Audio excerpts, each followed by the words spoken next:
Hello friends, ಎಲ್ಲರಿಗೂ ಮತ್ತೆ ಸ್ವಾಗತ ನಿಮ್ಮ ಅಕೌಂಟ್ ಚಾನಲ್ ಕೇಸ್ ಫ್ರೆಂಡ್ಸ್. ಇವತ್ತು ನಾನು ಮಾತಾಡೋಕೆ ಹೋಗ್ತಿದ್ದೀನಿ ಪೀಕಾಕ್ ಬಾಸ್ ಬಗ್ಗೆ. ಪೀಕಾಕ್ ಬಾಸ್ 3 ಅಡಿ ತನಕ ಗ್ರೋ ಆಗುತ್ತೆ. ಟೆಂಪರೇಚರ್ ಲೋ ಆಗಿಬಿಟ್ರೆ 20 ಬಿಲೋ ಟೆಂಪರೇಚರ್ ಸತ್ತೋಗ್ಬಿಡುತ್ತೆ. ಅದಕ್ಕೆ ಹೀಟರ್ ಬೇಕೇ ಬೇಕಾಗುತ್ತೆ. ಸೊ ಇದು ಬಂದು ಸಿಕ್ಲೆಟ್ಸ್ ಫ್ಯಾಮಿಲಿ, ಬಾಸ್ ಫ್ಯಾಮಿಲಿ ಅಲ್ಲ. ಸೊ ಈ ಥರ ಬಹಳಷ್ಟು ಮೇನ್ ಇಂಪಾರ್ಟೆಂಟ್ ಟಾಪಿಕ್ಸ್ ಇವತ್ತು ನಾವು ಈ ವಿಡಿಯೋಲಿ ಮಾತಾಡೋಣ. ಸೊ ಬನ್ನಿ ವಿಡಿಯೋ ಸ್ಟಾರ್ಟ್ ಮಾಡೋಣ. ಇವತ್ತು ಕಂಪ್ಲೀಟ್ ಆಗಿ ನಾವು ಮಾತಾಡ್ತೀವಿ ಪೀಕಾಕ್ ಬಾಸನ್ನು ಯಾವ ಥರ ಕೇರ್ ಮಾಡಬೇಕು, ಪೀಕಾಕ್ ಬಾಸ್ ಬಗ್ಗೆ ಡೀಟೇಲ್ಸ್ ಎಲ್ಲ ಹೇಳ್ತೀವಿ. ಪೀಕಾಕ್ ಬಾಸ್ ಬಹಳಷ್ಟು ಫೇಮಸ್ ಅಕ್ವೇರಿಯಂ ಫಿಶ್ ಅಲ್ಲಿ ನೋಡಿರ್ಬೋದು. ಬಹಳ ಜನ ಇಷ್ಟಪಡ್ತಾರೆ ತೊಗೊಳಕ್ಕೆ. ಕಾಸ್ಟ್ಲಿ ಫಿಶಸ್ ಅಂತ ಹೇಳ್ಬೋದು ಈಗಲೇ. ಆದರೆ ಈ ಟೈಮಲ್ಲಿ ನಿಮಗೆ ಕಮ್ಮಿಗೆ ಸಿಗ್ತಾ ಇದೆ, 800 ರೂಪಾಯಿಗೆ 1000 ರೂಪಾಯಿ ಸಿಗ್ತಾ ಇದೆ.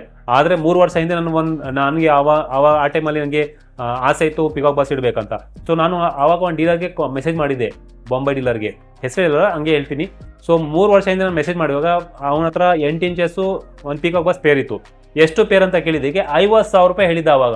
ನಾನು ಅನ್ಕೊಂಡೆ 50,000 ರೂಪಾಯಿ ಫಿಶ್ ತೊಗೊಂಡು ಇದಕ್ಕೆ ಬದಲು ಏನಾದರೂ ಬೇರೆ ತೊಗೊಂಡ್ಬಿಡಪ್ಪ, ಒಂದು ಗಾಡಿ ತೊಗೊಂಬಂತ ಆವಾಗ ಆ ಥರ ಯೋಚನೆ ಇತ್ತು. ಆದರೆ ಈಗ ಸ್ವಲ್ಪ ಹಾಬಿ ಎಷ್ಟು ಎನ್ಹಾನ್ಸ್ ಆಗಿದೆ, ಎಷ್ಟು ಗ್ರೋ ಆಗ್ತದೆ, ಆ ಥರ ಫಿಶಸ್ ಪ್ರೈಸು ಕೂಡ ಕಮ್ಮಿ ಆಗ್ತದೆ. ಸೊ ಇವಾಗ 800 ರೂಪಾಯಿ 1000 ರೂಪಾಯಿ ನಿಮಗೆ ಸಿಗ್ತಾ ಇದೆ.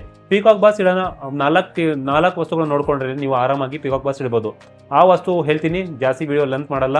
ಒಂದೇನಂದರೆ ಟ್ಯಾಂಕ್ ಸೈಜ್ ದೊಡ್ಡದಿರಬೇಕು. ಎಷ್ಟು ಟ್ಯಾಂಕ್ ದೊಡ್ಡ ಸೈಜ್ ಸಿಗ್ತಾರೆ ಅಷ್ಟು ನಿಮ್ಮ ಪೀಕಾಕ್ ಬಾಸ್ ಹೆಲ್ತಿ ಆಗಿರುತ್ತೆ. ಯಾಕಂದರೆ ಒಂದು ಪೀಕಾಕ್ ಬಾಸ್ 3 ಅಡಿ ತನಕ ಮ್ಯಾಕ್ಸಿಮಮ್ ಲೈಫಲ್ಲಿ ಗ್ರೋ ಆಗುತ್ತೆ. ಅಕ್ವೇರಿಯಮಲ್ಲಿ ಅಟ್ಲೀಸ್ಟ್ 2.5 ಫೀಟ್ ಅಥವಾ 2 ಫೀಟ್ ಗ್ರೋ ಆಗುತ್ತೆ. ಸೊ ಆ ಥರ ನಿಮಗೆ ಅಷ್ಟು ಟ್ಯಾಂಕ್ ಸೈಜ್ ಮುಖಾಂತರ ನೀವು ನಿಮ್ಮ ಪೀಕಾಕ್ ಬಾಸ್ ಗ್ರೋ ಆಗೋ ತನಕ ನೀವು ನೋಡ್ಕೊಳ್ಳೋಕ್ಕೆ ದೊಡ್ಡ ಟ್ಯಾಂಕ್ ಕೊಡಬೇಕು. ಸೊ ಎರಡನೇ ಅಂದರೆ ಕೋಲ್ಡ್ ವಾಟರಲ್ಲಿ ಸರ್ವೈವ್ ಆಗಲ್ಲ. ಸೊ ಅದಕ್ಕೋಸ್ಕರ ನೀವು 28 ಟೆಂಪರೇಚರ್ ಇಡಲೇಬೇಕು. 28 ಟೆಂಪರೇಚರ್ ಇಟ್ಟರೆ ಆರಾಮಾಗಿರುತ್ತೆ, ಆಕ್ಟಿವ್ ಆಗಿರುತ್ತೆ, ಹೆಲ್ತಿ ಆಗಿರುತ್ತೆ.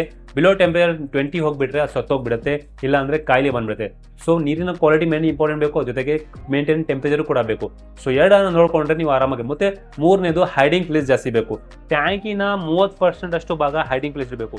ಸೊ ಡೈಲಿ 2 ಟೈಮ್ ನೀವು ಫೀಡ್ ಮಾಡಲೇಬೇಕು. 2 ಟೈಮ್ ಫೀಡ್ ಮಾಡ್ತಾ ಇದ್ರೆ ಅದು ಅಗ್ರೆಷನ್ ತೋರಿಸಲ್ಲ. ಅಟ್ಲೀಸ್ಟ್ ಒನ್ ಟೈಮ್ ಆದ್ರೂ ನೀವು ಫೀಡ್ ಮಾಡಲೇಬೇಕು. ಸೊ ಒಳ್ಳೆ ಕ್ವಾಲಿಟಿ ಫುಡ್ ಫೀಡ್ ಕೊಡಿ. ನಾನು ನೋಡಿ ಇಲ್ಲಿ ಸಿಟ್ಲೆಟ್ಸ್ ಫುಡ್ ಬರುತ್ತಲ್ಲ, ಪೀಕಾಕ್ ಅದು ಪಲ್ಪ್ ಪೆಲೆಟ್ಸ್ ಅದು ಫೀಡ್ ಮಾಡ್ತಾ ಇದ್ದೀನಿ. ಸೊ ಇಲ್ಲಿ ನೋಡ್ಬೋದು ನಾನು ಬ್ಲಡ್ ವಾರ್ಮ್ ಫೀಡ್ ಮಾಡ್ತಾರೆ. ಬ್ಲಡ್ ವಾರ್ಮ್ ಸ್ಟಿಕ್ ಇದು. ನಾರ್ಮಲಿ ಬ್ಲಡ್ ವಾರ್ಮ್ಸ್ ತೊಗೊಂಡ್ರೆ ಅದು ತೊಗೊಂಡೋಗಕ್ಕೆ ನೀವು ಫೀಡ್ ಮಾಡೋಕ್ಕೆ ಫ್ರಿಜಲ್ಲಿ ಇಕ್ಬೇಕು. ಬ್ಲಡ್ ವಾರ್ಮ್ ಸ್ಟಿಕ್, ಬ್ಲಡ್ ವಾರ್ಮ್ಸು ನೀವು ಫ್ರೋಸನ್ ಸಿಗುತ್ತಲ್ಲ, ಅದು ವಾಸನೆ ಬರ್ತಾ ಇರುತ್ತೆ, ಫ್ರಿಜಲ್ಲಿ ಇಡೋಕ್ಕಾಗಲ್ಲ. ಲೈವ್ ತೊಗೊಂಡ್ರೆ 2-3 ದಿನ ಮೇಲೆ ಇಡೋಕ್ಕಾಗಲ್ಲ.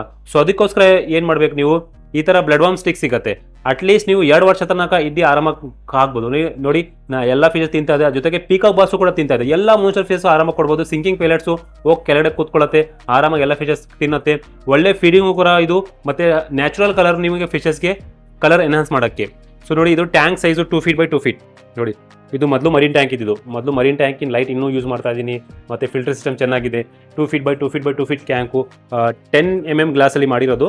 ಕೆಳಗಡೆ 18 ಬೈ 18 ಇಂಚಸ್ ಒಂದು ಕ್ಯೂಬು ಫಿಲ್ಟರ್ ಸಿಸ್ಟಮ್ ಮಾಡಿದ್ದೀವಿ. ಸಮ್ ಫಿಲ್ಟರ್ ಅಂತ ಹೇಳ್ಬೋದು. ಜಾಸ್ತಿ ಸ್ಪಾಂಚ್ ಎಷ್ಟು ಹಾಕ್ತೀರಾ ಅಷ್ಟು ನೀರು ಕ್ಲೀನ್ ಆಗಿರುತ್ತೆ. ನೋಡಿ ಜಾಸ್ತಿ ಸ್ಪಾಂಚ್ ಹಾಕಿದ್ದೀವಿ. ನೀರು ಫಿಶಸ್ಸು ನೀರಲ್ಲಿ ಇದೆ ಅಂತ ಕಾಣೋದಿಲ್ಲ, ಏನೋ ಒಂದು ಬರೀ ಗಾಳಿಯಲ್ಲಿ ತೇಲಾಡ್ತಾ ಇದೆ ಆ ಥರ ಕಾಣ್ತಾ ಇದೆ. ನೋಡಿ ಗೊತ್ತಾಗೋದಿಲ್ಲ ನಿಮಗೆ ಎಷ್ಟು ಕ್ಲೀನ್ ಆಗಿದೆ. ಒಳ್ಳೆ ಫಿಲ್ಟರ್ ಸಿಸ್ಟಮ್ ಇದು. ಅದು ನೋಡಿ ನಾರ್ಮಲ್ ಟಾಪ್ ಫಿಲ್ಟರ್ ಯೂಸ್ ಮಾಡ್ತಾ ಇರೋದು, ನಾರ್ಮಲ್ ಫಿಲ್ಟರ್ ಅದು ಎಷ್ಟು ಗಲೀಜಾಗಿ ಕಾಣ್ತಾರೆ. ವಾರಕ್ಕೊಮ್ಮೆ ಇಂಚ್ ಮಾಡ್ತಾನೆ ಇರಬೇಕು. ಎಷ್ಟು ಇದು ಮಾಡಿದ್ರು 3 ಫಿಶ್ ಇದ್ರು ಹಂಗೂ ನೋಡಿ ಹೆಂಗೆ ಕಾಣುತ್ತೆ. ಎಲ್ಲ ಡಿಪೆಂಡ್ ಆಗುತ್ತೆ. ಇದು ಫಿಲ್ಟರ್ ಸಿಸ್ಟಮ್ ಬಂದು ನಮಗೆ ಖರ್ಚು ಬಂದಿರೋದು 9,000 ರೂಪಾಯಿ. ಅದು ಬಂದು 900 ರೂಪಾಯಿ ಫಿಲ್ಟ್ರು. 900 ರೂಪಾಯಿ ಫಿಲ್ಟ್ರು ಮತ್ತು 9,000 ಫಿಲ್ಟ್ರು ವ್ಯತ್ಯಾಸ ಇಲ್ಲೇ ನೋಡ್ಬೋದು. ಎಷ್ಟು ಕ್ಲೀನಾಗಿ ಕಾಣುತ್ತೆ, ಎಷ್ಟು ನೀವು ಸ್ಪೆಂಡ್ ಮಾಡ್ತೀರಾ ಫಿಲ್ಟ್ರ್ ಮೇಲೆ, ಅಷ್ಟು ನಿಮ್ಮ ಫಿಶಸ್ಸು ಹೆಲ್ತಿ ಆಗಿರುತ್ತೆ, ಆ್ಯಕ್ಟಿವ್ ಆಗಿರುತ್ತೆ.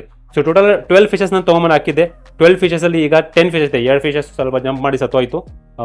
ಅದಕ್ಕೋಸ್ಕರ ಈಗ ಸದ್ಯಕ್ಕೆ ನಾನು ಮೇಲ್ಗಡೆ ಕ್ಯಾಪ್ ಎಲ್ಲ ಹಾಕ್ತಾ ಇದ್ದೀನಿ. ನಾರ್ಮಲ್ ಕ್ಯಾಪ್ ನಾನು ಶೀಟ್ಸ್ ಅದೇ ಇಕ್ತಾ ಇದ್ದೀನಿ. ನಾನು ಆಲ್ರೆಡಿ ಮೇಲ್ಗಡೆ ಗ್ಲಾಸ್ ಆರ್ಡರ್ ಮಾಡಿದ್ದೀನಿ, ಅಕ್ರಾಲಿಕ್ ಗ್ಲಾಸ್. ಯಾಕಂದ್ರೆ ನಾರ್ಮಲ್ ಗ್ಲಾಸ್ ಕಟ್ ಮಾಡಿ ಆರಾಮಾಗಿ ಇಡ್ಬೋದು.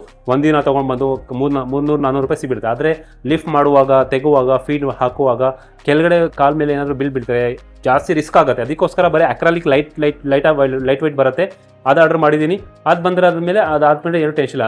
ಸದ್ಯಕ್ಕೆ ಬರೀ ಮೇಲ್ಗಡೆ ಶೀಟ್ಸ್ ಎಲ್ಲ ಬರ್ತಾರೆ, ಅದಾಗ್ತದೆ. ಇಲ್ಲಾಂದರೆ ಇದು ಕೂಡ ಜಂಪ್ ಮಾಡಿಬಿಡುತ್ತೆ. ಸೊ ಅದಕ್ಕೋಸ್ಕರ ಯಾವುದು ಸಿಟ್ಲೆಟ್ ಫೀಟ್ ಸಿಗ್ತಾ ಇದ್ದರೆ ಮೇಲ್ಗಡೆ ಮುಸ್ಲ ಯಾವಾಗಲೂ ಹಾಕಿರಿ. 3 ಟಿಪ್ಸ್ ನಾನು ಇಂಪಾರ್ಟೆಂಟ್ ಹೇಳೋಕ್ಕೆ ಇಷ್ಟಪಡ್ತೀನಿ. ಆಮೇಲೆ ವಿಡಿಯೋ ಕ್ಲೋಸ್ ಮಾಡ್ತೀನಿ. ಇಂಪಾರ್ಟೆಂಟ್ಸು ಏನಂದರೆ ದೊಡ್ಡ ಟ್ಯಾಂಕ್, ಎಷ್ಟು ದೊಡ್ಡ ಟ್ಯಾಂಕ್ ಇರ್ತೀರೋ ಅಷ್ಟು ಫಿಶಸ್ ಹೆಲ್ತಿ ಆ್ಯಕ್ಟಿವ್ ಆಗಿರುತ್ತೆ. ಮತ್ತು ಹೈಡಿಂಗ್ ಪ್ಲೇಸ್ ಜಾಸ್ತಿ ಇಡಬೇಕು.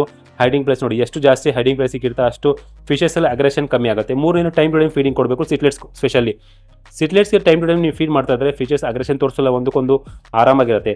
ಇಲ್ಲ ಅಂದರೆ ನಾರ್ಮಲ್ ಓಪನ್ ಟ್ಯಾಂಕಲ್ಲಿ ಹಿಡಿದ್ರೆ ಒಂದಕ್ಕೊಂದು ಜಗಳ ಆಡ್ತಾನೆ ಇರ್ತವೆ, ಅಟ್ಯಾಕ್ ಮಾಡ್ತಾನೆ ಇರ್ತಾರೆ, 2 ದಿನಕ್ಕೊಂದು 3 ದಿನಕ್ಕೊಂದು ಸತ್ತೋಗ್ತಾನೆ ಇರ್ತದೆ. ಸೊ ಅದಕ್ಕೋಸ್ಕರ ಈ ಟಿಪ್ಸನ್ನು ಫಾಲೋ ಮಾಡಿಕೊಂಡ್ರೆ ನಿಮ್ಮ ಫಿಶಸ್ಸು ಆ್ಯಕ್ಟಿವ್ ಆಗಿರುತ್ತೆ, ಹೆಲ್ತಿ ಆಗಿರುತ್ತೆ. ಸೊ ಈ ಟ್ಯಾಂಕ್ ಎಷ್ಟು ನಿಮಗೆ ಚೆನ್ನಾಗಿ ಕಾಣ್ತದೆ ಹೇಳಿ ನೋಡಿ. ಮರೀನ್ ಟ್ಯಾಂಕ್ ಸೆಟಪ್ ಮಾಡಿದ್ದು 2 feet by 2 feet ಇದು ಸ್ಟ್ಯಾಂಡ್ ನಾನು ಮಾಡಿಸಿದ್ದು, ನಾನೇ ಎಲ್ಲ ಇದು ಮಾಡಿದ್ದು. ನೀವು ವಿಡಿಯೋ ಬೇಕಾದ್ರೆ ನೋಡ್ಬೋದು. ನಾನೇ ಸ್ವತಃ ಇದು ಗ್ಲಾಸ್ ಸೆಟಪ್ ಕಟ್ ಮಾಡಿಸ್ಕೊಂಬಂದು ಮಾಡಿದ್ದು. ಇದು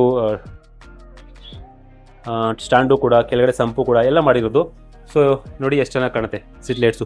ಸೊ ಬಿಗಿನರ್ಸ್ಗೋಸ್ಕರ ಅಲ್ಲ ಅಂತಲೇ ಹೇಳ್ತೀನಿ, ಯಾಕಂದರೆ ಇದು ಬಿಗಿನರ್ಸು ಇರ್ತಾ ಇದ್ರೂ ಅದಕ್ಕೆ ಜಾಸ್ತಿ ಇನ್ವೆಸ್ಟ್ಮೆಂಟ್ ಕೊಡಬೇಕು, ಜಾಸ್ತಿ ಅದಕ್ಕೆ ಟೈಮ್ ಕೊಡಬೇಕು.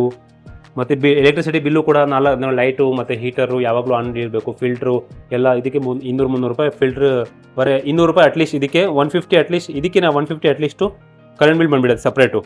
ಸೊ ಫೀಡಿಂಗ್ 400-800 ರೂಪಾಯಿ, 1000 ರೂಪಾಯಿ ಖರ್ಚು ನೀವು ಮಾಡೋಂಗಿದ್ರೆ ತಿಂಗಳಿಗೆ ಆರಾಮಾಗಿ ನೀಡ್ಬೋದು. ಇಲ್ಲಾಂದರೆ ಆ ಥರ ಯಾವ್ದಾದ್ರು ಫಿಶ್ ಆರಾಮಾಗಿ ಇಟ್ಕೊಳ್ಳಿ ಅಷ್ಟೇ. ಸೊ ಈ ವಿಡಿಯೋ ಇಷ್ಟ ಆದರೆ ಲೈಕ್ ಮಾಡಿ, ಶೇರ್ ಮಾಡಿ. ಈ ಥರ ಬಹಳಷ್ಟು ವಿಡಿಯೋ ನಮ್ಮ ಚಾನಲ್ ಬರ್ತಾ ಇರುತ್ತೆ. Thank you for watching.